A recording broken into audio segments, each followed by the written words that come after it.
Are you ready to explore exciting careers in neuroscience and neurotechnologies?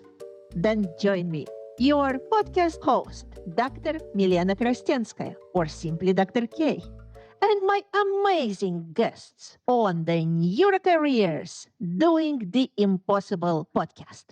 Discover what it takes to turn the impossible into reality. Tune in now to a thrilling episode number 96. Dear Neurocareers podcast listeners, have you ever wondered where you can find the right educational path to dive into the cutting-edge world of neurotechnology? Whether you are an engineer eager to explore brain-computer interface or a neuroscientist looking to shift specializations, the challenge of finding accessible and credible educational resources can be daunting. Enter Dr. Susan Boehnke, a passionate neuroscientist and educator who is helping to bridge the gap between emerging neurotechnologies and society. As the director of the Neurotech Micro-Credential Program at Queen's University, Dr. Boehnke is at the forefront of creating innovative educational opportunities that prepare students to excel in this rapidly evolving field. Her program offers a unique interdisciplinary approach, blending engineering, physics, neuroscience, and more, and a mix of online courses and on-campus Capstone Project that fosters both technical skills and valuable connections. In this episode of Neurocareers Doing the Impossible, we sit down with Dr. Boehnke to explore how this program is transforming the way we educate the next generation of neurotech professionals. Dr. Boehnke shares her insights on the importance of interdisciplinary learning, the exciting projects her students are working on, and offers invaluable career advice for anyone looking to start their journey in neurotech. If you are ready to make your mark in the world of brain-computer interfaces and neurotechnology, this episode is your gateway to the future. Welcome, Dr. Boehnke. It's a great pleasure to have you on our podcast. Thank you very much for joining. Please introduce yourself and let us know where you are joining us from what part of the world. Hey, thank you so much for the kind introduction and for inviting me to the podcast. So my name is Susan Boehnke. And just like you have your students call you Dr. K, I tell my students to call me Dr. B. And that's just to help with the pronunciation. Anyways, I'm calling in from beautiful Kingston, Ontario in Canada. We're about halfway between Toronto and Montreal on the shores of Lake Ontario. It's a beautiful town to live in. Queen's University is one of the oldest universities in Canada, founded in 1841, actually by a royal charter issued by Queen Victoria of England. That's why it's called Queen's University. And we're a research-intensive university in the top 15 in Canada. We have about 30,000 students. Very popular university with undergraduate students, largely because Kingston's such a lovely town. And I'm an associate professor in the Department of Biomedical and Molecular Sciences at Queen's University. And I spend most of my time teaching neuroscience and conducting research within the Center for Neuroscience Studies. I'm also the lead of the training committee for an innovative, federally funded research program called Connected Minds, Neural and Machine Systems for a Healthy, Just Society. This is a $105 million federally funded research program led by York University in Toronto and with an institutional partner of Queen's University. And we have really incredible opportunities for master's and PhD scholarships and fully funded postdoctoral fellowships for students that are interested and looking at the intersection of neurotechnologies and society. Thank you so much for your introduction. And I would like to get a little bit into your past and find out how did you become a neuroscientist and how did this interest in neuroscience develop? Can you tell us a little bit about that? Well, right. So I started my undergraduate in psychology, but I was really interested in the biological side of psychology. So I also studied biology as well. I was fascinated with evolutionary biology and also the brain. And back then, there wasn't really a lot of specific neuroscience undergraduate programs. So I just took all the courses that I found interesting at that time. I was really fascinated with how we perceive the world. So, how our sensory systems worked, how those could be distorted in different environments or with drugs. I got a taste of research in my fourth year and found that pretty fascinating. But I wasn't really sure I wanted to go to graduate school. I was the first generation student in my family, and I didn't really know what graduate school was. So I actually took a couple of years off to work and travel. I worked at IBM, actually, in sales and marketing, which actually was great grounding, not only in technical skills, but also in learning how to teach. Because really, sales is nothing more than teaching your customers about products. And that actually served me really well when I went back to graduate school a couple of years later and started a master's first in experimental psychology, mostly studying psychophysics, how we perceive sound. And mostly I was interested in this cocktail party effect, where we can direct our attention to different streams of sounds, like we do often in a cocktail party. So I did a lot of psychophysical studies to try to understand how we use sound location cues for that end. But psychophysics was very much a black box kind of method. You manipulated your input and you looked at the output and you tried to make inferences. But I was really interested in what was inside the black box. I wanted to record from neurons. So I shifted to doing more and more neurophysiology. And I just fell in love with the sound of spikes and spent many, many happy hours sitting in an electrophysiology rig in the dark, listening to how neurons responded to sounds as we shifted their properties. So that was my graduate work, and that was done at Dalhousie University in Halifax, Canada. After my PhD, I moved to Queen's University to join their sensory motor group in the newly founded Center for Neuroscience Studies. So during my postdoc, I shifted from auditory system to the visual system. There I was really mapping visual responses across a structure called the superior colliculus. Then I did this in awake behaving animals. So I had to learn how to measure eye movements, and because these are the ultimate expression of overt visual attention. So I really was now studying how neural responses to a sensory stimulus became translated into action. This is like shifting your gaze. I ended up spending a long time in my postdoc, as many people did back then. So I was on a lot of jobs. But I also, of course, got married and I had twin boys at that time. A lot of students ask me, a lot, especially our female students, is when is the best time to have children? And I have to always say, I don't think there's any really good time. So, but you have them when life presents the opportunity. But I think we always have to make space for women in science to be able to start their families.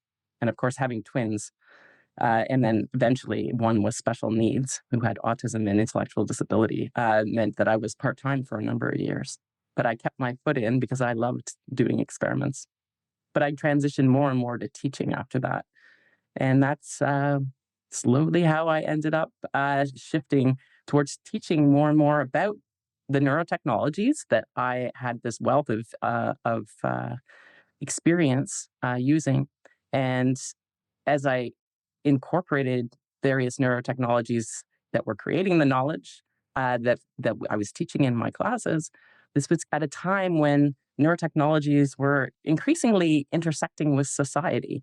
There was the emergence of neuromarketing, where people were using the tools that I'd use in the lab, like eye tracking and electrophysiology. And I was thinking, who are these people to think that they can make sense of all these signals? So I found that very fascinating and started tracking developments where neuroscience was interacting with society. And I started teaching about that in a course that we have at Queen's called Controversies in Neuroscience. So starting to teach about neuro law, how neurotechnologies were being used in courtrooms. I started interacting with neuroethicists within Canada and abroad to try to better understand this. And so my experience has been drifting more and more into this, neurotechnology teaching and thinking about the ethics of neurotechnology and how it's intersecting with society. Thank you so much for this introduction.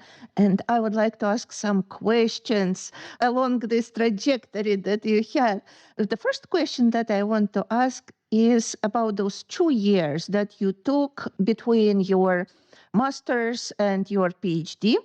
How valuable were those 2 years for you in terms of understanding what do you want to do next? Because finally you decided that you are going into the PhD program. During those 2 years, what happened that really helped you to make that decision? Yes. A lot of students ask me about this. So it was actually after my undergraduate. I think people are tired after undergrad. It's a long haul, it's intense. And a lot of students will just naturally flow right from maybe they do some research in a lab and then they just become a master's student. And then sometimes they just go on to become a PhD student. And they never really take a break to go out and explore the world a little bit. And I think there's a lot of value in actually working in the real world in a company to understand that part of society. But you learn a whole different skill set when you work in industry that I found actually really translated well when I finally decided to switch back to academia. That was really partly it was to make money. And the other thing I did during that time was travel. I always wanted to travel around the world. And that gave me the opportunity to work, make money, pay off debts from undergrad, and then actually backpack around the world. And it was during that time I really had the space because I wasn't studying, I wasn't working. I had the space to read. And I started picking up books. And what I noticed was I wasn't reading random novels. I was always gravitating to books about the brain or about evolutionary biology and I was like, okay, I think I'm really more interested in doing these things. I should probably go back. And while I really appreciated my time in industry and I really valued the skills, I didn't think that I wanted to spend the rest of my life selling computers. Yeah, thank you. Thank you for sharing that. That experience can really be very important. And I think some people are just afraid to take the time off and go through different experience. But even one of the professors in our program from which I graduated in neurobiology, who was on our podcast, he gave this advice, especially to those who are not sure what they want to do next, just to take a year, a couple of years off, which helps you to realize what your goals are and what do you want to do next. Yeah, I have some suggestions. I often, maybe much to the horror of some of their parents, I often tell students that are unsure, students that have been maybe on the med school path and they're burnt out and they don't even know if that's what they want to do with their life. And I often will tell them, look, there's nothing wrong with taking a year off to travel, to figure out who you are and what you want to do with your life, because you don't want to just jump into something that's going to eventually make you unhappy. Because the only way you succeed at something really is if you're passionate about it. And you need to find your passion. And if you're not sure after undergrad what that is, then maybe you need time to go out and work in the real world, travel, and actually figure it out. What I do suggest to students, though, if they want to maybe go to grad school after a year or, after 2 years, that you need to keep those connections with your professors. You're going to need reference letters. You're going to need a champion later. So I do tell them when I suggest that is like, make sure you're, email me every few months. Tell me what you're up to. Remind me of what, the things we did when you were in my classes, and keep records of what kind of work you did that might translate to grad school. That I think is something that is important to do, I think, as it's increasingly competitive to get into grad school. Yes, those are great suggestions to keep your references, your professors updated on what's going on, to keep that connection still alive. And also, some people are hesitant because they think that they might forget certain things and it will be challenging for them to go into already a graduate program that has high level, high expectations. What can you recommend in terms of that? Did you have problems with this when you entered the field after 2 years, or you didn't feel that that was really a big challenge? No, I think actually when I went to grad school, I was probably the most energized and excited student because I'd had this time off. I mean, I was so ready to learn that I just soaked up everything. I mean, a lot of the foundational stuff you learn in undergrad, it's not like it's really teaching you how to learn, right? In undergrad, You don't necessarily need to have memorized all those factoids still. But if you have that foundation of knowing how to learn, you just pick it all back up. And then your journey, your graduate program, your postdoc, what were the biggest challenges that you remember and how did you overcome those? I think that the biggest thing I learned in that I hit in graduate school was I had ideas. I had things that I like experiments I wanted to execute. I was reading the literature. I was coming up with, oh, what if we manipulated this and did this? And I was hit with the wall back then of, oh, well, we'll have to see if we can get that computer programmer back to actually change our experimental software to see if we can do that. And I'm like, what? Oh, so I was limited by how I could imagine an experiment by the fact that I could not code because I'd never taken any kind of computer programming. And even though I knew how to use computers, I even had sold them at when I worked in industry, I didn't actually know how to code. So what I did was actually take a course way back then in C at the local community college just so I could get the foundations of computer programming. And then another PhD student that I met when I was doing a stint at UCL in England introduced me to MATLAB. And I quickly just fell in love with being able to have so much freedom of imagination by being able to code my own experiments in MATLAB and code my own analyses. And that really transformed my trajectory in my PhD because suddenly my imagination was unlimited. So I recommend, that's the first thing I recommend to a lot of students that are coming into graduate school. If you do not know how to code, you have to learn now. So I'm starting to try to teach those skills to my fourth year undergraduate students so that they're prepared. What is your recommendation? Where do you recommend to start now? Is it Python or you still want to bring them to C++? No, I don't think anyone No, wants to go back to okay. C. Mhm. But yeah, most students are using Python now. Even I am trying to use Python, even though I still would use MATLAB if I had to resort to something. But MATLAB or Python, they can basically do similar things. But Python's free, and students like to use it, and it's a great learning platform. Yes, absolutely. Are there any courses you recommend, or you just recommend finding something at the university, if possible, or a local community college, like you mentioned? Well, there's so many free online resources about learning how to code in Python now. I just direct them to the things on the internet. And then, the only way you really learn is by practicing. So then we can give them like little coding assignments so that they can actually try to make something happen. Yes, yeah, absolutely. And that's the way that you learn the fastest is when you have a project. Yeah, I agree. Wonderful. And you also mentioned that you had a time when you had your twins. And thank you very much for mentioning the need to provide space for women to have a time with children. And maybe we can talk a little bit about that. What were the main challenges for you when you had your twins? What was happening at the time with your work? And again, how were you overcoming those challenges? So, that was nearly 18 years ago. I think things have changed a lot now, which is wonderful. There's been such a greater acceptance. Women now can actually, write in that, they took time off to have children. And I think granting agencies and reviewers actually take that seriously. And I think that's wonderful. I was in a very supportive research group here at Queen's University in the Center for Neuroscience Studies. My postdoc supervisor was, ahead of his time in terms of being understanding. And what he did, which was great, was let me stay on part-time. So I never really had to leave the lab and my lab family, which was really important to me.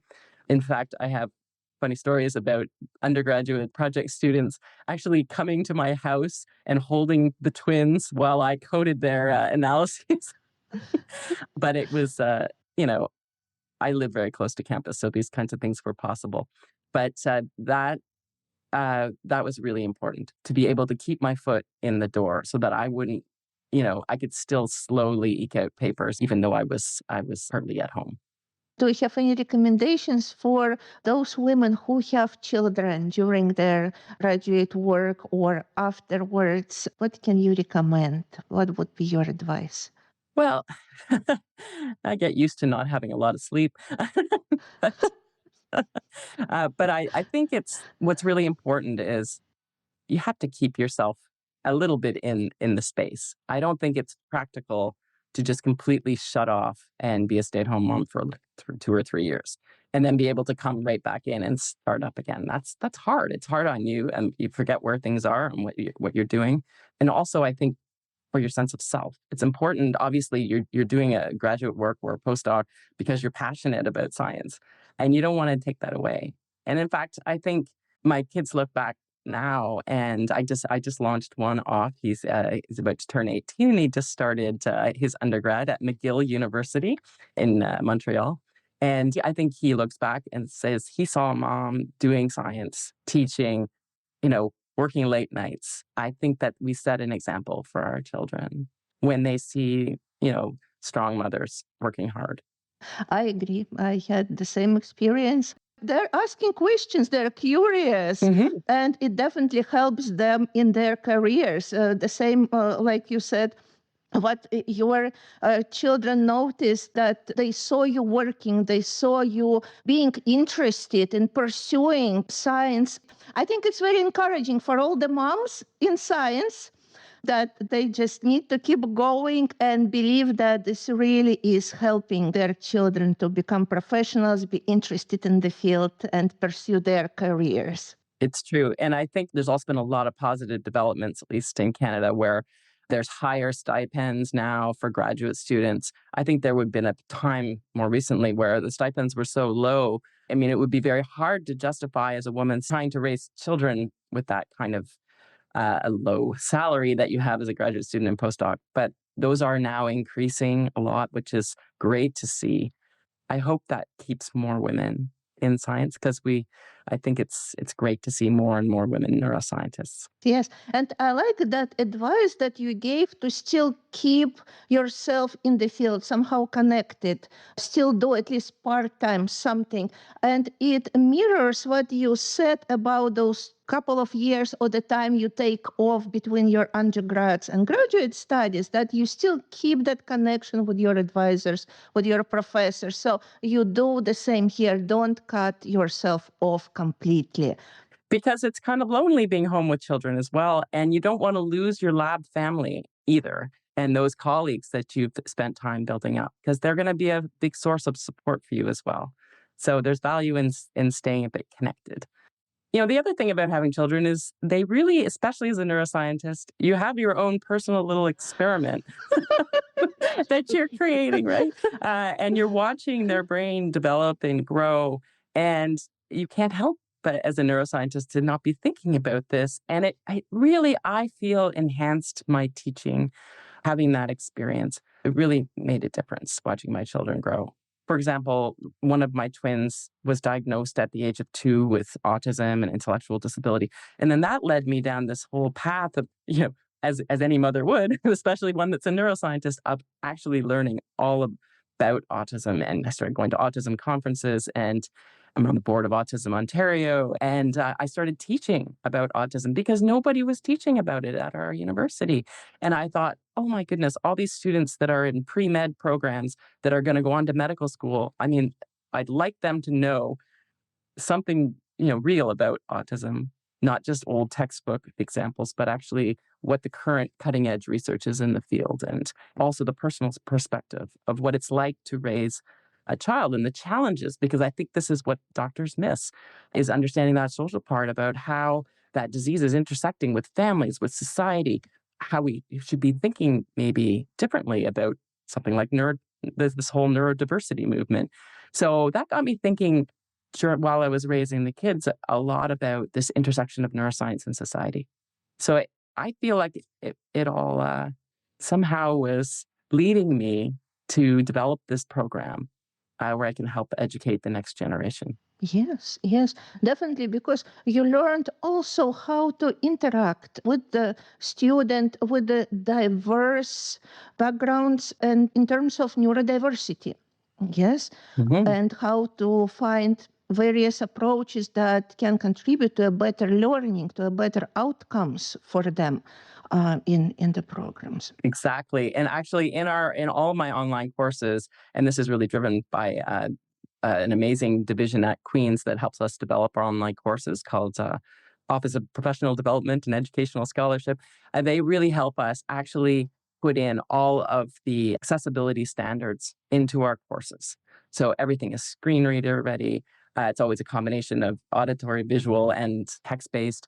Uh, this is even more important to me as a mother of neurodiverse kids. Yeah, thank you for mentioning that. And now that you already mentioned online courses, let's get into your program. How did it come about? How did you come to this decision to create courses in neurotechnologies? Yes. Well, I had been teaching for quite some time at Queen's, and I had been teaching about, as I mentioned before, I've been teaching lectures about how neuroscience was intersecting with society, things like neuromarketing and neurolaw and neuroethics, and also teaching foundational basic neuroscience. Starting back in about 2016, I had started interacting with students on campus that were participating in neurotechnology student clubs. And this was a new thing. It was very new. They were under the Neurotech X banner. I'm sure you're aware of Neurotech X. And Neurotech X actually was founded in Montreal in Canada. So this is a Canadian invention.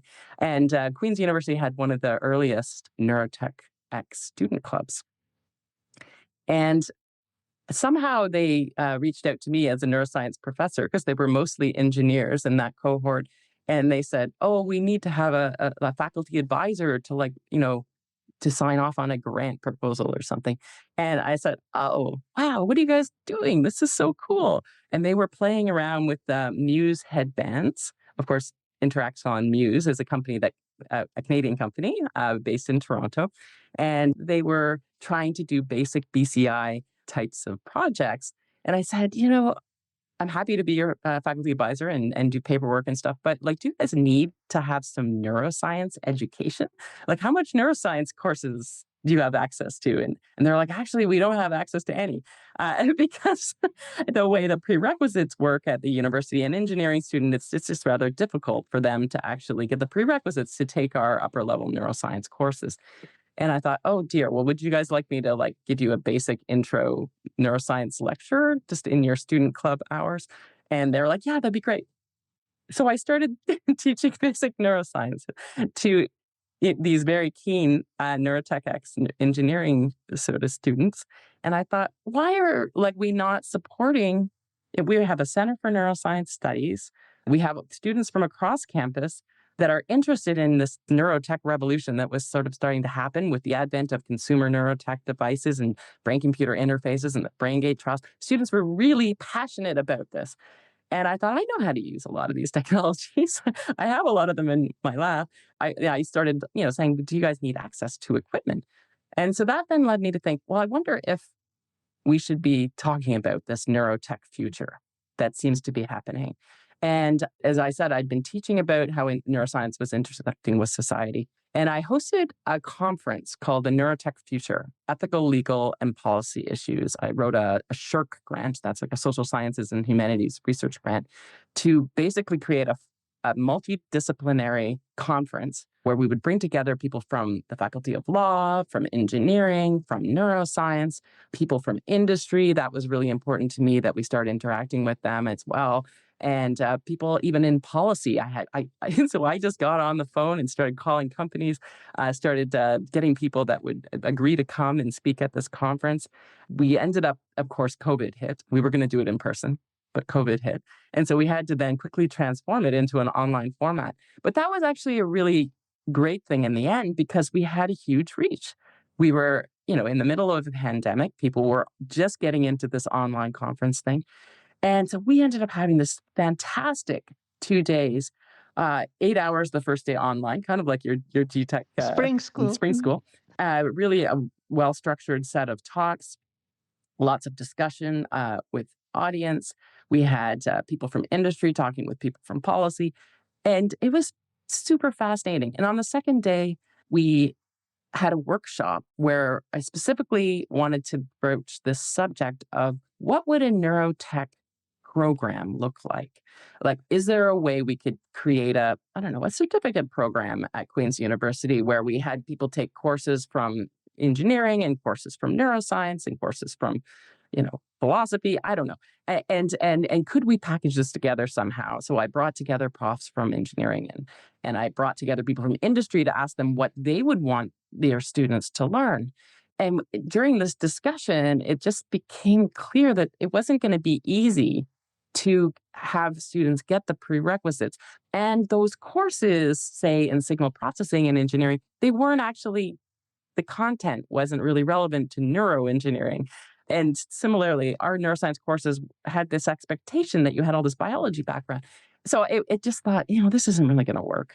And then the next day, Graham Moffat, who was working at Interaxon Muse, he said, hey, the government just announced this Micro-Credential Challenge Fund. Professors like you can access money to develop online micro-credentials on a topic that's related to an emerging industry. And he said, I think that's what you need to be doing. And then it would be accessible to everyone. You wouldn't have to be a Queen's student. And we thought, oh. So I looked into this grant opportunity and I didn't have a lot of time. I quickly put together a proposal. I leaned on all my industry partners to write supporting letters, and we got the grant. And that gave us the funding to create the online courses, but not to actually run them. So we had to be able to create a sustainable business model where the program could operate. So in a way, I got that money. It was like having my own personal startup. I had to very quickly, in the middle of the pandemic, hire, rock star postdocs that had serious expertise in the different topics for the courses we were trying to create. And I was able to pull together this amazing team. It was really magical. All online, all over Zoom, and Slack was a huge tool for this. And that's how we started the program. That is amazing, amazing beginning, amazing start. And how when you face the challenge, yes, that we cannot pull it off, it might not be feasible, then the life presented you with the opportunity to make it possible, yes? Exactly. And I think that was part of what I could do in the sales pitch to our government to get funding to create the online courses. Yeah. Yeah. And you also said that you needed in a short period of time to find people who would be developing these courses. And you said that you found postdocs. First of all, how did you do it? Where were you looking for people who can do it? And also, how did you choose those particular people? I'm trying to look from a perspective of those people whom you found, how to make yourself visible so that people like you would find you and offer you a job, which is so many people are looking for. Yes? Yes, that's So, true. yeah. Well, it was interesting. So I had partnered. Part of it was helped by the fact that I had partnered with Neurotech X. I needed for that particular grant opportunity to have a non-academic partner, either an industry partner or it could be a nonprofit. And because Neurotech X was a nonprofit, they counted. And Neurotech X had access to the community of neurotech enthusiasts. So this was a critical partnership. They had access to their massive, Slack. They were going to be able to provide access to the learners. They also had this very enthusiastic group of people that were involved in their chapters. And a lot of these were PhD students or postdocs. And I was able to recruit some people through them. So they received some of the money and they provided some of the course creators and also some of the advertising for the program. And then I actually advertised properly through regular channels. And I think partly I lucked out. Of the first cohort of applications for those, I got two rock star postdocs, Gerard O'Leary, who was just finishing his PhD in neuroengineering at University of Toronto in electrical engineering. And he was trying to start a neurotech company, but he was also literally just graduating. he literally defended his PhD, and then he came over to a Zoom call where I introduced the program to him. So he created our neuroelectronic and recording and processing course, along with my dear friend Catherine.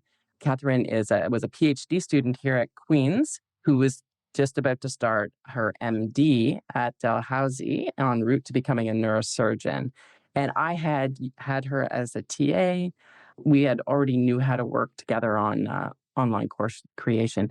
So she worked with Gerard because they were both from an engineering background, and they created that course.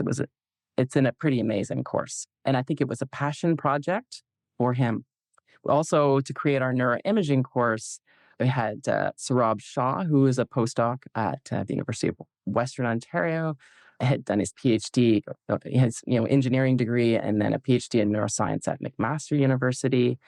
And Spencer Arbuckle was another postdoc from University of Western Ontario who had done a neuroimaging PhD.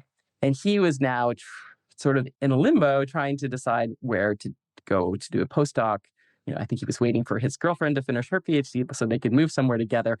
It just came together that people had the time and they had the skills. And we had these endless Zoom calls where we hashed out what would the program look like? What would students need to know? And it was really crowdsourced from all these amazing colleagues that I was able to pull into the program. Thank you. And when you were speaking to people for the first time, you also said that you officially advertised. So there were some people who were coming to interview with you, as I can imagine. What were you looking for in a person to really say, yes, I want you to work with me on this program? Certainly, they had to be passionate about the topic. And that was critical because I know a lot about a lot across neuroscience. I would say I'm a very broad neuroscientist. I've done everything from like human behavior to animal behavior to neurophysiology to molecular biology. I'm sort of a jack of all trades, but I'm not a master of everything neurotech. So I really had to recognize where I needed to fill knowledge gaps. And I was just really looking for people who had the expertise. So I was certainly looking at their resumes, but also that they would be passionate because I was going to need them to also be able to create videos for these courses. So they had to be able to teach to some degree. In all these cases, you could feel the passion over the Zoom screen and you could see that that was going to translate. So that was a specific skill set I was looking for.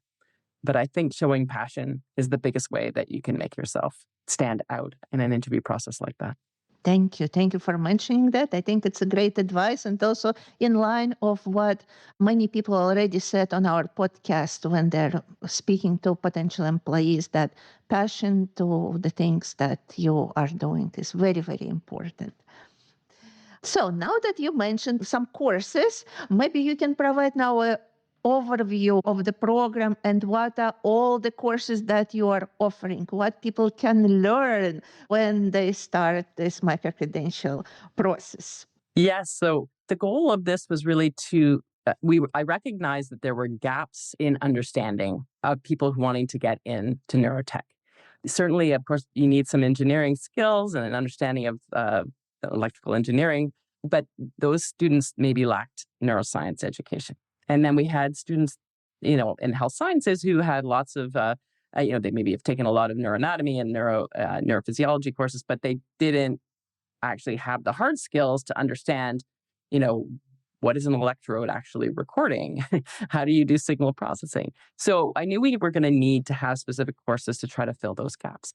So we have everybody start with this introductory course called the Neuroscience and Neurotech Primer. And in this course, it's 4 modules. And the first module is really an introduction to neuroscience.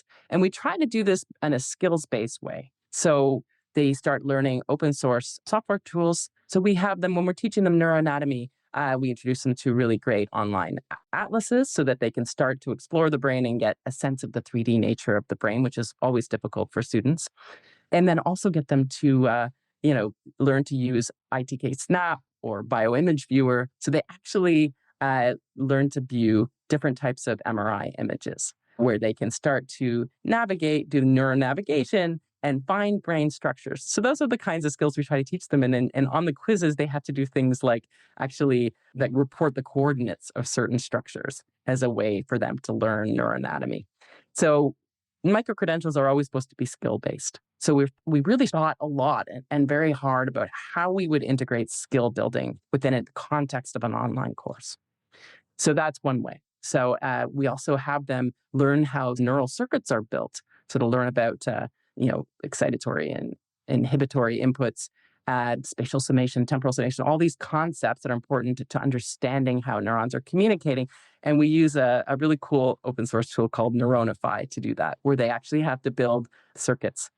That is the approach we took to teaching the neuroscience. And it's been really effective. I think that as students find that approach really helpful. And it also then gives them skills using certain software packages. In that course, we also cover the spectrum of neuroimaging technologies. So covering, MRI, structural and functional, and also FNIRS and EEG, of course. And in the final module, we cover the spectrum of neurostimulation technologies. Invasive things like DBS and spinal stim, and then non-invasive like TMS and TDCS. I did such a deep dive into Dixon's work from the Neurocity neuromodulation. He was so helpful. Reading all of his papers and reviews really set the foundation for creating the content for that module of the course. And of course, so that they can understand stimulation fields, we actually get the students to download SimNibs, which is a software package that allows you to simulate non-invasive brain stimulation. And they learn how to put anodes and cathodes onto a model and see how cathodal and anodal approaches to stimulation work. So that's another thing. So then at the end of that course, we test them on these skills through an oral exam. So after every module, they have to do an online quiz where they have to report on the assignments they were given during the course. So these are fully assessed courses. They're quite rigorous. I think it's a surprise to a lot of students when they come in to realize that it is a university level rigorous course that has exams. But we felt that was important. I didn't want to give anyone access to this credential if they couldn't prove to me one-on-one in a Zoom call like this that they had actually learned how to use these software packages, that they had learned the content of the courses. So we do a rigorous oral final exam where they have to demonstrate the skills, and we quiz them on their neuroanatomy and on all the content of the course. These online oral exams are really great because I can know that it is the student that took the course. They have to show their ID.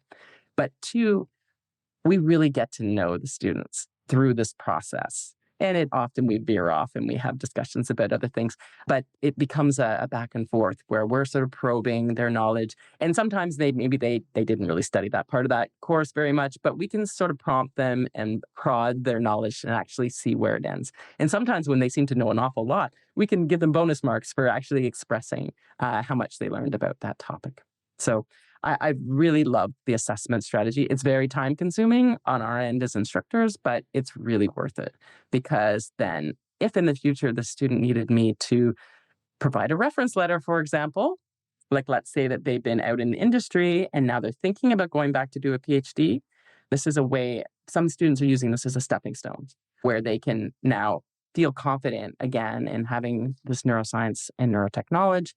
And they also potentially could have a reference letter if they perform well in the class. That is an amazing opportunity for students. Now that you started already talking about the students, some of them, they were working in industry, they might want to return to academia. Can you tell a little bit more about the students that are taking this course? Who are they? What are their aspirations? What is their reason for actually taking this course? Yeah, so we've had almost 70 individual students enroll in that course. And across the 3 courses we've had running during this first pilot year, gosh, we must be approaching nearly 100 enrollments in total. We have not everybody who starts the neuroscience and neurotech primer actually finishes it. And that could be for various reasons. I think some didn't expect it to be so rigorous, potentially. I think others just, changed jobs and they shifted off and started it and never finished. But we have graduated now. I think we're approaching 35 that have actually completed this oral final exam. some of them have been so impressive, especially the ones that were out in industry, because they may be taking this just for personal interest. Maybe they're already in the industry and they just want to make sure that they have a better understanding of the field. I would say when I've done the statistics on our entry survey, so for the reporting on our grant, we needed to actually record where people were coming from so that we had some basic demographics. It's all anonymous, but it's interesting. I would say more than half of our students are not enrolled in an undergraduate or graduate program. They're actually out in industry, or they, may have recently graduated. So students are using this either just for personal interest or as a stepping stone, either to try to get into the industry by differentiating their resume with this extra credential, or using it as a potential way to get into grad school. I knew that we would get some from outside of students, but I didn't realize we would have so many coming from. The other thing is there were so many coming from around the world. In fact, it's less than half of our students are coming from Canada. And really, the program was sort of designed for Canadians, students and learners, but a significant portion are from the US and also from Australia and Europe. It's been remarkable. So it's been so fascinating being able to talk to students coming from different places all over the world. Yes, absolutely. Making those connections with the world around you. It's so interesting. I think after hearing this podcast, people, of course, will choose this course. Our podcast is being listened in more than 55 countries. So, Amazing. yes, you. I'm amazed at your reach. It's incredible what you've been able to create with this podcast. It's a really important service to the field. Thank you so much. And you will have more opportunities now to interact with people from, all around the world. So I just want to highlight what we have coming up. So we have, as I said, 3 courses that are currently running in the online format. That's the Neuroscience and Neurotech Primer, Neuroelectronic Recording and Processing, and Neuroimaging. But we are working diligently right now to get the final touches on 2 new courses. One called Ethical Considerations in Neurotech, and the other is Neuroentrepreneurship. And that was created a lot with people from Neurotech X, specifically Neurotech X Services, and also with help from my colleague, Catherine McIntosh, who has been the TA for the program. Yes, thank you. Thank you for speaking about that. And maybe you can provide a brief overview, like you provided the overview for the first course, Neuroscience for Neurotech Primer. What do we have to offer in electrical engineering and then neuroimaging as well? And is this something that they all need to take first, Neuroscience for Neurotech Primer, and then take those other courses, or they can choose which one they want to take? So what is the order? Well, we recommend everyone start with the Neuroscience and Neurotech Primer because it really gives a foundation and so that all the students are on the same footing. We sometimes allow students to go straight to the neuroelectronic recording and processing if they already, say, have an undergrad in neuroscience or are in grad school. So I'll give an example of there was a PhD student who was preparing for his comprehensive exams, and he took the neuroelectronic recording and processing course just so he could brush up on that technical side of his degree. And we allowed him to go into that without having to do the primer first. We're pretty flexible. It's literally like when you email the program, you're emailing me and my administrative assistant.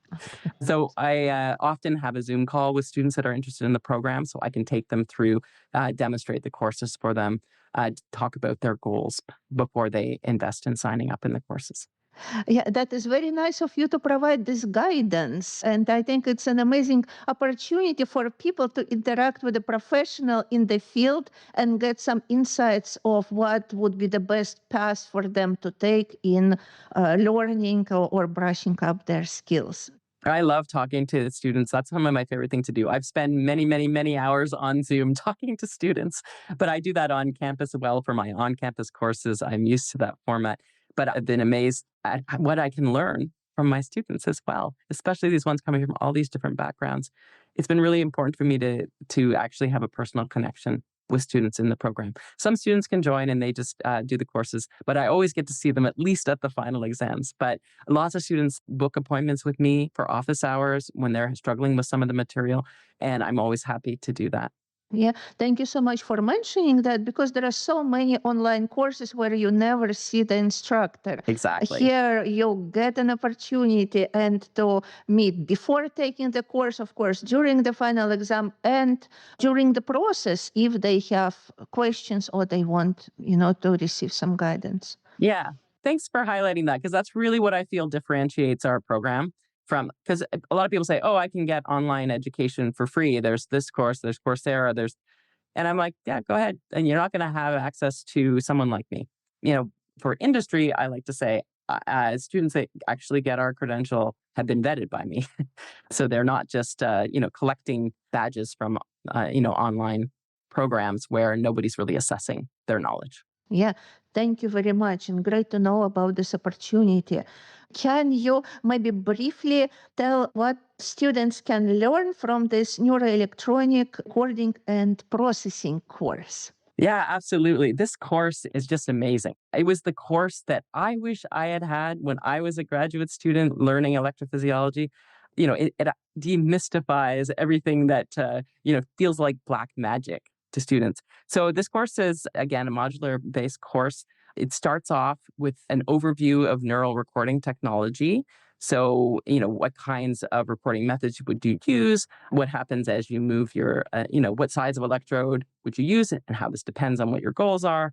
Also talks about, how do we convert neuroelectronic potentials actually into digital signals. So in order to understand this and the sources of noise and everything that you need to mitigate, we go through talking about the electrode tissue interface and how this introduces noise and impedance and changes the signal. So as you move your electrode away from the source, how is that actually introducing filters and how do you mitigate this? Then we go through cleaning and digitizing brain signals. So how do you actually digitize them? Nyquist, all these things that you need to think about. And how do you then, once you have these digitized signals, do that neural signal processing and extract information from those signals? So it's a pretty comprehensive course. It follows along with also some Google Colab coding examples where you actually see the signals to come in and they actually demonstrate how to do these filters and how all this works. In the second module in particular, there's a real focus on the electrical engineering 101 as it pertains to this. So they're going to learn about capacitance and impedance and different kinds of digital signal. So analog to digital modules and what their properties are. Yes, thank you very much. And from what you are saying, I see that all courses are very interactive. You are trying to find something for students to really interact with, to engage with, seeing the real recordings, doing certain things practically. The same you mentioned about the first course. Right. So we always had this idea that they would need to actually learn a bit, like through code, learn the skill of actually doing these tasks. It's one thing to be going through material and just passively learning it like a textbook, but we have built into the learning management system access to these Google Colab notebooks where they can actually practice these skills with little demonstrators where they can change variables and be able to learn and manipulate those bits of the code in order to enhance their understanding. Yes, yes, and definitely it leads to a better learning outcomes, and better memorization of the material. Well, I'm a firm believer that we only learn by doing and through skills, not just by passively reading anything. So all our courses are fairly interactive. I mean, there is content, obviously, that we cover, but we try to always introduce models or demonstrations, or I'll pop in with a video that'll unpack a concept. So they're engaging courses and beautifully produced by, again, our course development unit at Queen's University. Yeah, and it's so wonderful that you are introducing the basics of electronics and circuits and giving this understanding of what it is really that we're doing, what we're working with.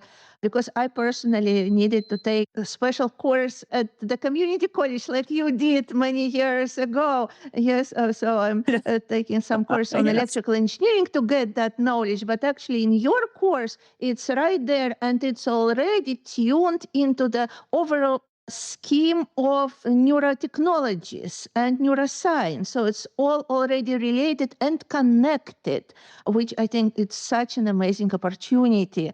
Well, this was it. I mean, it's very difficult to. I don't know if there is any course out there that's specifically on neuroelectronic recording and processing that has actually been mindfully constructed to introduce the concepts slowly. I mean, that course is rigorous. There will be equations. Warning. It's a lot of students struggle with it, but I've been amazed at what students are able to accomplish during that course. And that was kudos to Gerard O'Leary from Neurotech for creating this as his passion project. Yeah, yeah. And probably if some students are struggling with certain level, maybe certain equations, you still can direct them to some information that they can still learn. And then with already those new skills, they can go and persevere further. Mm-hmm. And if they're struggling with the concepts, they have a TA in Catherine McIntosh who will happily hop on a Zoom call with them. She's an electrical engineer who has a PhD in neuroscience. So she's able to help students understand those concepts. Such an amazing opportunity. Yes, thank you for speaking about that. And now the third neuroimaging course. So what Yes. will students learn when they enroll in that one? Yeah, so we thought that that was also an important one to cover because of the importance of fMRI for basic research, but increasingly for things like neuronavigation, for brain stimulation. Basically, we start with the foundations of neuroimaging. What is the spectrum? It's very introductory at that level, introducing in broad strokes everything from CT to MRI to PET, when moving into the functional, with PET and fMRI. So we sort of break it down into neuroimaging to probe and quantify brain structure, and then leveraging, functional neurotechnologies that have high spatial resolution. So that would be like more fMRI. Then finally, we end with leveraging functional neurotechnologies that have high temporal resolution, which of course would be EEG and MEG, and then take them through that. Now, in that course, again, we use Google Colab. So they actually can go walk through the code to actually analyze data from basic, simple experiments, classic type of experiments, using fMRI. And we use open source data sets in order for them to do that. That is amazing. What are students' responses so far? What did they find helpful in those 3 courses? Well, we've had amazing reviews on the courses. I'm just delighted. I wasn't expecting to have such a positive response, but a lot of people saying even things like, I learned more in this primer course than I learned in my undergrad in neuroscience. As it pertains to neurotechnologies, and but but the neuroelectronic recording and processing course in particular, people saying like, this is wow, this uncovered all of the electrical engineering and more that I didn't know I needed to know. I think students really spoke to how well put together the courses were to help facilitate their learning, that we had actual learning outcomes and a plan. And it was like a learning journey that they go on as they progress through the course. Yeah. Yeah. And that there's somebody on the other end Yes. that they will get to. And I think most people are a little bit nervous about the oral exam, but we're pretty friendly, Catherine and I, when we do the oral exams, and I think by the end, they all see it as an amazing experience. Much how people are really scared when they go to do their master's or PhD defense, and then you realize once you're through it that yes, you were asked tough questions, but you feel great about yourself at the end, for the most part. Maybe not everybody, but mostly it's a positive experience. We try to model it off of that. Well, yes, thank you. And maybe you can just open a little bit a door into that final exam, what people can expect, so that they wouldn't be so stressed and worried, coming to it. Well, first of all, it's very much like we're talking, you and I right here, right? We try to set it up as a conversation with the student where we just were trying to probe their knowledge. So we'll have them actually screen share and demonstrate things for us. And if they've done the course, they have no problem succeeding on the oral exam. but you do need to have actually done all the assignments in the course. That's what I'll say. You can't skip the quizzes and the assignments that we do, because we will be asking you about them. Yes. Do the students have some final exam guide or anything like that, or it's just general overview? They need to keep in mind that it's, based on the quizzes and the practical things that they've done. Yeah. And it's also kind of open book. We're not controlling whether they've got their notes. And sometimes students have cue cards and they have all of their study notes. And I am of the opinion that if you go through the effort to do that, that's perfectly fine for you to use those as props. And in fact, even in my on-campus courses, I always have allowed students to take in a cheat sheet of their final study notes, because I teach about the neurobiology of learning and memory. We know that that memory has its limits, and I think there's no need to. I don't really want to teach students to just regurgitate things. I actually like to probe more what they've learned and how they can apply it.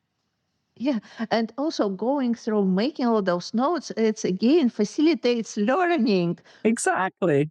And that's what I tell all my students. I always allow my students to go in with study notes. So if you need your prompts, that's okay. And if you need to look something up, we're pretty amenable to that. Yeah. Thank you. And can you just speak a little bit, a couple things about those new courses that you are developing, neuro entrepreneurship, what it will be about, and another, I think it was ethical considerations. Is that correct? Yes. So these were ones that were really important, we felt, to create. They just took, we didn't have the skill sets early on in course development when we first got the grant to get them executed. So the neuro entrepreneurship course is fascinating. It basically sort of introduces Business 101, but with a particular focus on the regulatory things that are important in neuro entrepreneurship specifically. So we cover first, like your product market fit, how you're going to actually determine pricing strategies, a whole variety of topics like this. But first, like your product, what problem is it solving? Always doing a user-centered first thing. Who is going to be your user? Actually understanding, I think some people don't always understand that the buyer of their product is not always the end user. These are complicated. Sometimes it's the insurance company or the hospital or the psychiatrist that is actually your target customer. So getting them to think through these things, getting them to think about specifics related to pricing strategies and marketing, and what kind of a business are you going to have? Is it going to be a subscription model? Is it going to be direct to consumer, or is it through distributors? Introducing these concepts of the different ways that neurotech businesses can operate. And the neuroethical considerations course, ethical considerations in neurotech, I think we finally decided on the name. This was really a passion project. I'm very interested in neuroethics, but I didn't want this course to be really coming from a philosophical point of view. I really wanted it to be practical, something that would be useful for industry. We had 2 course developers on this, both with PhDs in neuroscience, who were very interested in policy issues. One who also had a background in biomedical ethics. And that was Pauline Graperlin. And she's now a policy analyst with the Ontario government. And also Johnny Coutinho, who's coming in actually to do a postdoc with me, he worked on this as well, because they had this interest in policy. And we ideated this for a long time, trying to think, how can we introduce ethical concerns and considerations in a way that industry would find attractive and useful? After talking with people in industry and regulatory affairs, we sort of thought, well, what's really maybe missing is a kind of a checklist. So if you look at something like the airline industry, they have all these things they have to go through for safety and for different things. This is often very checklist based, and that's how you ensure safety. So we thought, well, what if a company was able to go through a structured approach to make sure that they understood, the technical, analytical, legal, ethical, and societal implications of a neurotech product. So we started playing with this idea of what they would need to know. Because sometimes people worry about an ethical concern with a particular technology, but they don't really understand the limits of what that technology can actually do. And sometimes it's an unfounded ethical concern because the tech is just not really, like in particularly some of these consumer EEG technologies, between noise and the limitations on what you can actually record through one electrode, it's not going to ever be like mind reading. And I think sometimes people on the society side don't always understand the technical side and its limitations. So we first talked about that. We introduced them to the different ways that neurosignals can be analyzed and what concerns there are maybe about that, when we use AI to interpret these signals and such. And then we take them through the legal frameworks around this. So what is soft law and recommendations? Are they binding? What are the different ways that have formal regulatory affairs through the FDA processes and Health Canada processes? And we introduce a lot of that and why those exist. But along the way, we give case studies, both in the medical and consumer tech side, to demonstrate where a product can be misused. So we'll take the example of the company Second Sight that produced retinal implants. During COVID, they went bankrupt. And you had all these trial participants that were left in a lurch because they had these implants in their eyes that they had finally gotten a little bit of vision, and it was maybe transformational for some of them. And now the company was just, nobody was answering the phones anymore. So what happens to those? And how do we mitigate that from happening in the future? Who's responsible for taking out those implants? I mean, that's costly, especially in the States. Is it their insurance companies? Is it the company?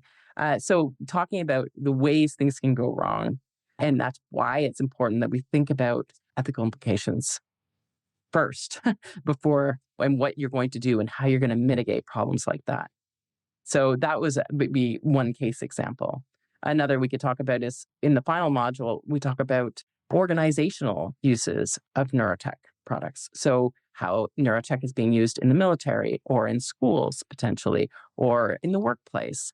What are the concerns you might have if, for instance, it's a trucking company starts to insist that you're wearing an EEG cap to track your brainwaves while you're driving? In some ways, this is about, there's a benefit here, right? Benefit for that person to know that their brain state, to make sure that they're not going to have an accident or anything. It's important for the company as well that they track. But then you have to wonder, what happens to that data? How does that intersect with workplace regulations and laws? So we try to introduce these kinds of concepts and try to make it real why ethics is important to consider. Yes, very important. And I noticed this movement for people to create new companies, to develop their own neurotech devices. There is a great interest in this area right now. And I think both of those courses will be very relevant to people in the field. Right. We've tried to always highlight through sort of neuroethical spotlights throughout the primer course and all the courses, different examples, so that people see the promise, but also the potential perils of innovating in the neurotech space. Yes. I'm also curious, how did you define what will be your first courses and then the following ones? Did you pay attention to the needs, to the questions? What motivated you to start specifically with these courses and then proceed with other ones? Well, partly we first decided what we thought would be the full set of courses. And initially we'd come up with about 9 that would be different. Part of it is, courses can only be so long. A micro-credential has a definition, according to our government, of being about 50 hours of learner time. So that limited what we could include in a single course. So that was part of the limitation. But also, I think that's about as much as somebody can do realistically and actually get through it. In fact, I would say that we were so enthusiastic, we probably put more content in than the 50 hours. Anyhow, but so we had a set initially, I think, of 9 courses. So now we've got 5 of them sort of created. The next ones that we really want to cover are neuromodulation. I really wanted to get that course right because I think with all the advances in TMS for depression and things like this, I think it's going to really be important. And that's such a growing space with, vagal nerve stimulation companies popping up in spinal and stimulation and all the advances in DBS, I really wanted to really take care and get really the right expertise to make sure that course is cutting edge and relevant. So that one is on my stack for creating in the next year. And we also want to do one on brain-computer interfaces specifically, which I would love to collaborate with GTech and you and help find the appropriate people to help me build that course. That one, all the students seem to want, but we felt that there was a lot of foundational stuff that people had to learn before they could get to that one. Yes, thank you so much. Can you just briefly talk about the Capstone Project? Because I think that it's such an amazing part of the courses that you're offering. Yeah, so we always envisioned that we didn't want this to just be an online program. Because yes, we could teach them about the technology. We could teach them, through open source software, how to analyze the outputs of those technology. But nothing, is better than a student actually getting their hands dirty with the equipment itself. So a huge part of the money that we were able to get for the grant that we got to create the program actually went to purchasing equipment to outfit our Neurotech Discovery Lab. So this is a new space that we renovated at Queen's University, in which we have the GTech education box, for example, and a set of 8 unicorns. That is an excellent learning tool for students for EEG. We have a NIREX FNIR system, which is fantastic and super fun for learning functional neuroimaging. And of course, portable. We were trying to focus on portable things that students could work with that were rugged enough that we wouldn't have to worry about them breaking it, because we wanted students to actually learn and fail and sometimes maybe even break something. But these kinds of devices you can repair. And that was an important consideration when we were purchasing. Of course, we also have a 3T MRI at Queen's that's research dedicated. This is a Siemens 3T Prisma. So we also have that available if students wanted to actually get experience with fMRI and MRI. And we also have a cutting edge markerless motion capture lab, so people can measure biomechanics. This is using Theia 3D, and just a call out to a neurotech company in Kingston, Ontario. Theia is cutting edge software that can analyze movement by basically knowing, having a model. This is the magic sauce that they have that can actually apply the skeleton of a human with all the joints in appropriate places and everything, just by viewing the output of video cameras. So this has been a lot of fun for students to use. We also have eye trackers, one from a Canadian company called Ad Hoc, which is an eye tracking device built into glasses. Yeah, so we envisioned that we would have students from our Queen's University undergraduate fourth-year project students, for instance, being able to use this lab to execute experiments for their fourth-year projects.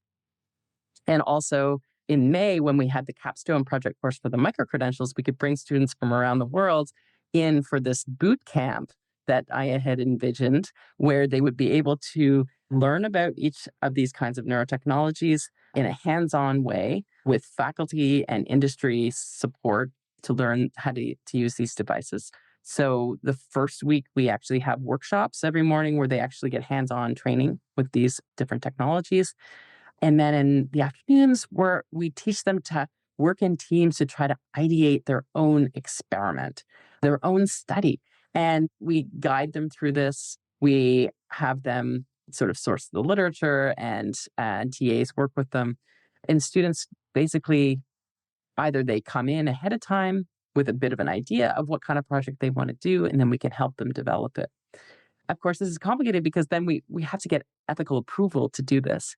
But we were able to actually work with our amazing ethics board at Queen's University, and we were able to get an umbrella ethics for this lab, specifically for student learning. Any combination of a study they want to do with any combination of equipment within the context of that lab, they only have to submit an amendment describing their project. So it really expedited that potential hurdle, which would be, how do we adequately get ethical approval for these kinds of student projects? So that was one thing we overcame. So in the second week, students actually execute their study. And often they're using themselves and their classmates as subjects in their studies, and then quickly trying to analyze the data enough that on the final day, they can present their projects in a pitch presentation that they prepare for the day before to our industry partners. So Christophe Guger was there, for example, in the Zoom room that they had to present to. I was so proud of these students, how much they were able to learn and accomplish in 2 weeks. It was truly transformational. I have to admit, we also integrated a lot of social events, and they all came up to my cottage up in on a lake north of Kingston, and we did a lot of this kind of team building exercises. And so many of them became so tightly bonded, and the friendships that came out of this program were something that I didn't really predict. Maybe I should have in retrospect, but it was really moving. There were a lot of tears the last day. Yeah. And students got to present their work at the conference. Can you tell a little bit about that? Yes. So one of the reasons that this particular cohort, the May 2024 cohort of Capstone Project course students, was that we actually had an incredible learner in that cohort. Mark Macaulay is a gentleman from Australia who has Parkinson's disease and deep brain stimulation, a Boston Scientific DBS system implanted to help treat his Parkinson's symptoms. He also happens to be the CEO of Astronomy Australia. So this is a high-powered, middle-aged individual who is trying to live his best life with DBS. And he was increasingly frustrated by the fact that he didn't feel he had enough control over his neuromodulation system. He, wanted to know why the neurologist was choosing certain frequencies and certain amplitudes on different electrodes on his system. And he had been doing a lot of experiments at home, sort of trying to manipulate his programs and tracking himself on a treadmill, things like this. But he really wanted to do this in a real lab with in an objective way with cutting edge equipment. And that was really what motivated him to come all the way from Australia to join that cohort of students in the Capstone Project course. So in working through the ideas for how we would do his project, we realized that we didn't just have to measure gait, which we could do with our markerless motion capture system. We also could use the NIREX system to look at functional connectivity in his brain and how that might change when his DBS programs were changed. We also used a device in our lab called the KinArm, which was developed at Queen's University by Stephen Scott, who is our Vice Dean of Research actually now at Queen's. And they had a company that they've been running for 20 plus years, a very successful neurotech company that uses a robotic exoskeleton device in order to it's basically the gold standard now, even in clinical trials, of measuring sensory motor function and cognitive function as well through a virtuality task-based system.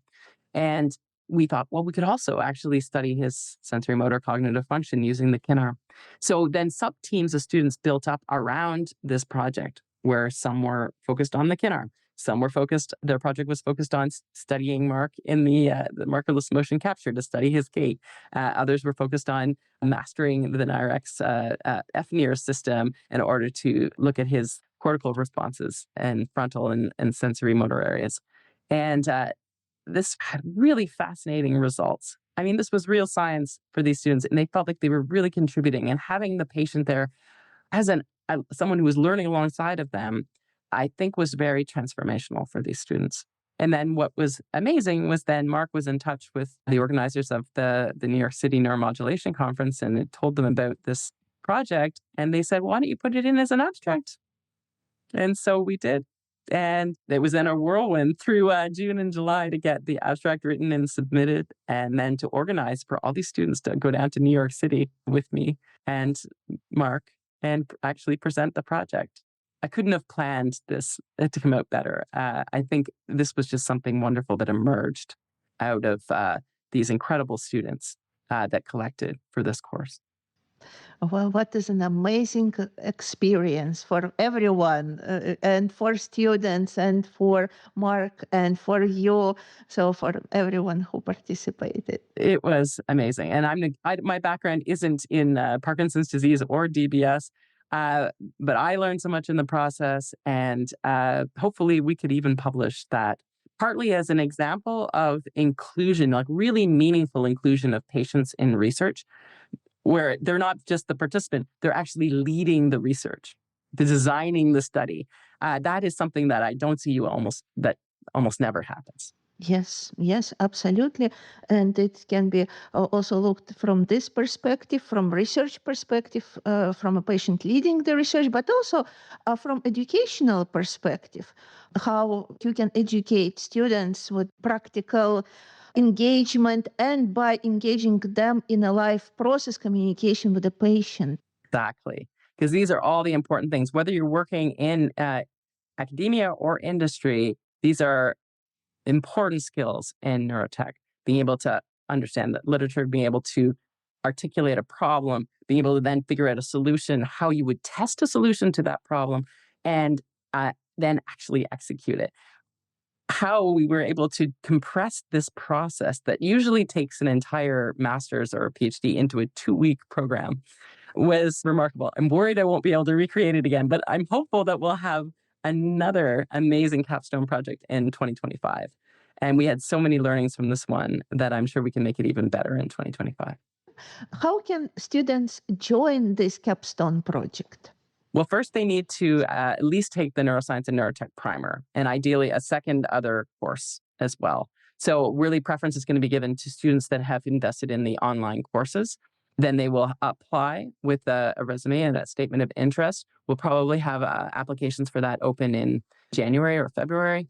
So if people are interested in the Capstone Project course, you need to sign up for the neuroscience and neurotech primer and start to get into the program ahead of that, because we're going to give preference to those students.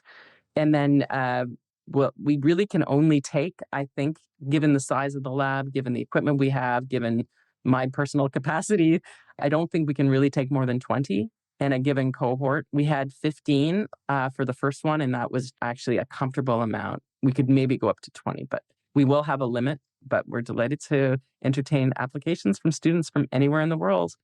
And I feel best thing to do is to reach out to me if you're interested, and we can have a conversation about a path to get there. Exciting. And again, you're offering this one-on-one communication, which is so valuable. So thank you. Amazing, amazing opportunities. I already want to take all of the courses you have. So thank you. What do you think became possible with the courses that you offered to the neurotech community, to people who want to get into neurotech that wasn't available before? So that was it. There's a lot of random courses and material on the internet you could take. Some select universities have some really nice programs like this as well. There's a neuroengineering program at Rice, I think, and there's another one at Stanford that's focused on some of them are focused on tech transfer and things like this. And I think they're not particularly accessible to everybody, obviously. I think a lot of students from around the world are very interested in this field, and they can't always travel to go to one of these kind of specialty programs. So we offer that opportunity for them to learn in an online format, which is, of course, the ultimate in accessibility. Not everybody can also leave their jobs, say that they're supporting a family. They're fascinated with neurotech, maybe as a hobby. They want to maybe transition their job from whatever space they're in now into a neurotech company, and they don't really see an easy path. And the old path would have been, oh, well, you have to go do a master's in neuroscience, or you go do your PhD. And not everybody can do that. And I don't think everybody needs to do that. Graduate programs have their place. And of course, I teach in graduate programs. I think if your goal is to work in industry, sometimes what the long haul of finishing a graduate degree is not always necessary. But it is very important that you actually get hands-on experience with equipment, that you get a boot camp at the very least, and how the research process works so that you can apply that. So that's what we're trying to provide, is an alternative path. And I think micro-credentials are a new emerging area within education that a lot of people are exploring right now because of this, need to quickly pivot between industries, but without having to go back and do another undergraduate degree. People don't have time for that. So we're trying to find a way to provide courses people can take over the course of a year and come out with a sort of credential at the end. So people don't also, it's also a little more flexible. People don't have to actually be enrolled students at Queen's University. They don't have to go through that application process. They can take these courses and they will get their badge through Accredible, which is one of these online badge credential issuing companies. It is issued from the Center for Neuroscience Studies at Queen's, and they can post these badges on their LinkedIn. And after they have collected some badges and they do the Capstone Project course, they will be able to ladder up to a certificate in neurotechnology. That is very important. And also, I think it can be very helpful to those moms or dads who are growing their children and they're taking that partial break from their studies or from their work. And this online course offers them opportunity to stay in touch, to stay connected to the field and learn while they're taking care of their kids. That is true. And actually, the times that you take those breaks, like say after grad school and maybe you're at home with children or something, these can be the time to think, well, do I want to go back into academic route or do I want to explore industry? This is will give you an exposure to the spectrum of uses of and the types of neurotechnologies that are out there. And we highlight a lot of companies throughout the process so people can actually explore what an industry job might look like. Thank you so much. One more question is about the most frequently asked question from students. What do they most frequently ask about joining the field of neurotechnologies? Because you deal with so many students. It's really variable because I think students come with different goals. So a lot are actually interested in doing graduate studies, but they're just not 100% sure. And they see this as a sort of the taste of whether they want to do a PhD. Others might even be graduate students or recent grads, and they actually are interested in going into industry, but they really don't have any idea how to do that or what an industry job would look like. So I can do it like you do probably. I can do a little bit of coaching on that front. I have a lot of industry contacts. I can connect them. Part of what we ask our industry supporters is that we don't ask them for money or anything to support the program, but we ask our industry supporters to at least shortlist our students, our graduates, shortlist them for interviews for jobs. So that's one thing we ask our industry supporters to do. If I say, hey, one of my graduates has applied for this job, will you at least interview them? That's the one thing. I can't make somebody hire a student, a graduate of mine. They've got to stand on their own 2 feet. But I can at least forge that connection to help them get their foot in the door. Yeah, that is so important. Yeah. So I think that's what the students find is that they apply for jobs, they never get in. And because so much of it is networking and connections. Yes, networking, connections, communication. And this is one question that I wanted to ask you throughout this interview, because I think one of the strengths, your strengths that helped you to create this amazing program is your ability to communicate, ability to create connections. So how do you do that? What does it take? How did you have this already all the time, or you developed this ability to connect with people, communicate and network? Yeah, I think it comes from a variety of sources. And when I was an undergrad, I was pretty shy, I would say. I wasn't particularly an extrovert, but I think it really helped when I took that 2 years off after undergrad and I worked in sales and marketing. Nothing helps calm your nerves than having to do cold calls on people in industry and actually try to sell your products. So yeah, the first probably 5 times I had to do that, I was probably terrified and not a very good communicator, but you very quickly learn how to communicate when you're doing that kind of a job. So that also, when I went to graduate school, I was already a good presenter because, so when students would be worried about, oh my gosh, I have to give a presentation in class, I'm like, well, you just get up and do it. But that I was able to refine through, years of grad school and postdoc and presenting at international conferences. I was able to refine my ability to communicate I suppose that helped. But really, the thing that does it the most is teaching in a classroom. So when you're teaching undergrads day in and day out and learning to build connections with them, trying to learn their names, trying to engage with them, you just practice the skill, because any skill, it's like building a muscle, right? Your ability to socially interact with people is not much different. And in terms of actually building the network that I have through my LinkedIn, first of all, LinkedIn, I tell that to students right away. You have to start building your LinkedIn. And I'm sure you know this because you have a massive LinkedIn following. You need to start that LinkedIn profile early and slowly build it up, because it will take years. It doesn't happen overnight. People wonder how you build up your followers or whatever. It has to happen organically. And I mean, I suppose there's ways you can do it, but for it to be meaningful, I think it helps to start that early. So I recommend that to students as well as a really great tool. I think, especially in the neurotech industry, more important than Twitter. You agree? Yeah. I agree. Yes. There's a debate because so many academics are on Twitter, but I prefer LinkedIn, and it's a better way to interact and keep abreast of what's happening in the industry. Yes, yeah, I absolutely agree. Although, of course, we wouldn't discount Twitter or X. Yes, No.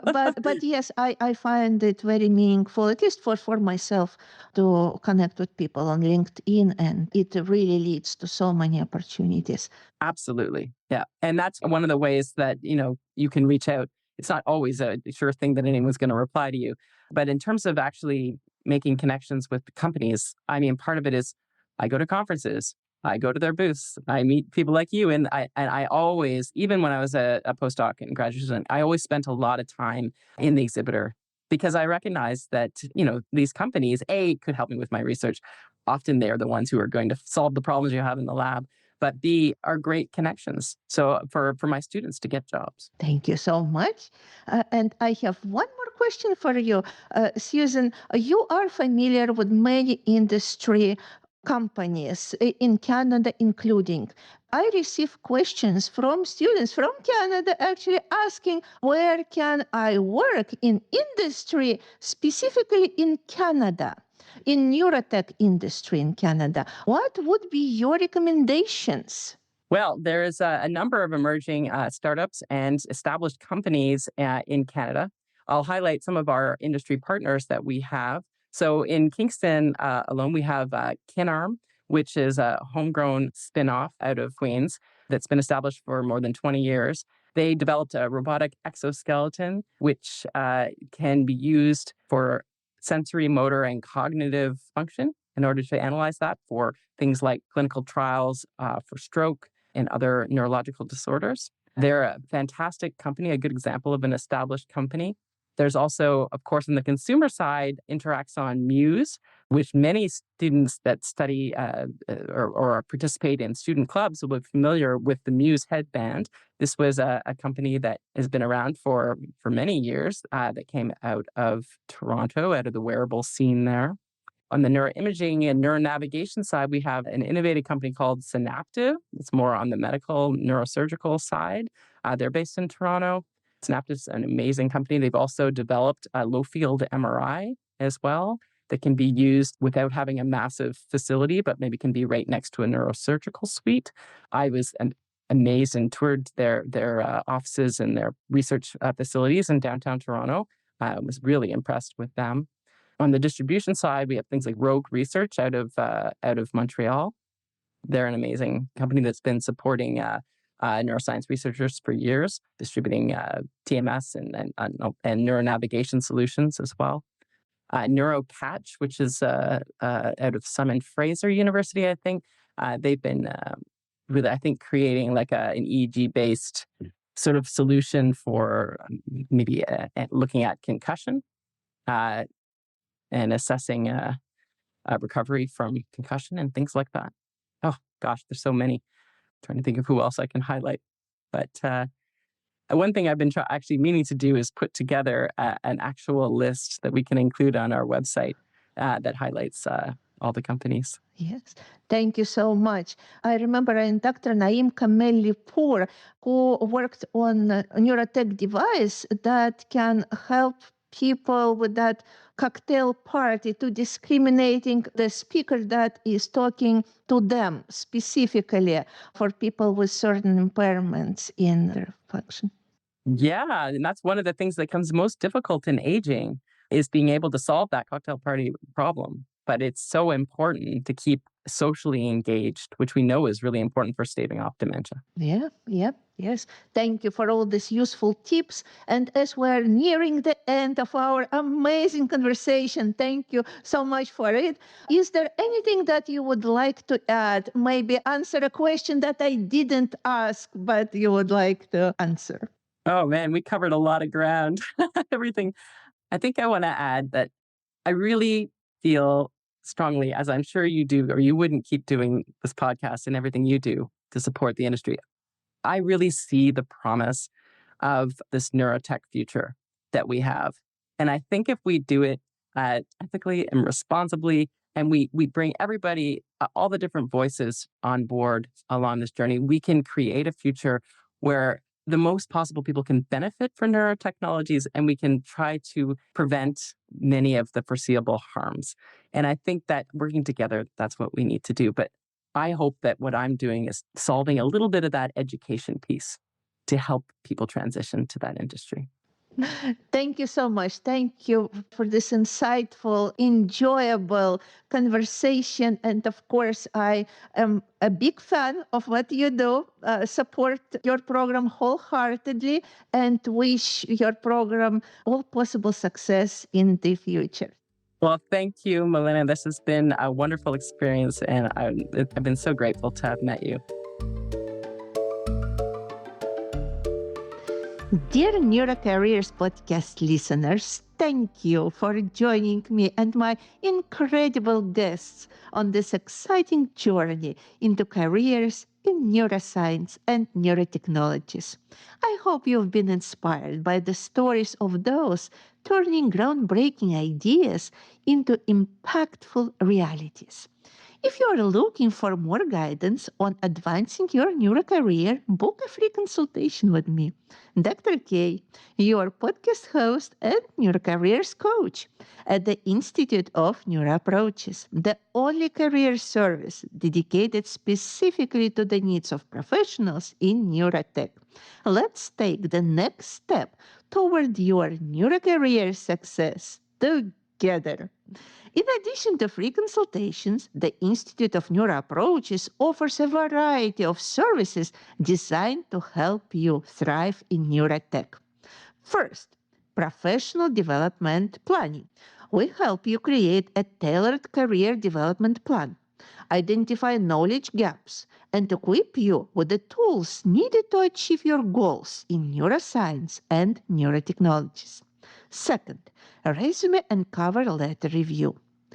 Get expert feedback on how to craft documents that are specifically designed for job opportunities in the neurotech field. Third, interview preparation. Sharpen your interview skills through mock interviews and targeted feedback, including soft skills, hard skills in neurotech, BCIs, EG, MEG, live coding, and presentation preparation. 4. Networking and job search strategy. Learn how to effectively network and uncover job opportunities while standing out in the competitive neurotech job market. 5. Negotiation and salary advice. Receive expert guidance on negotiating salaries and benefits and determining a fair salary range for your desired position. All this and more can be found at www.neuroapproaches.org. Again, www.neuroapproaches.org. So, what are you waiting for? Let's navigate the path to success in the world of neurocareers together and turn the impossible into possible. We're looking forward to working with you.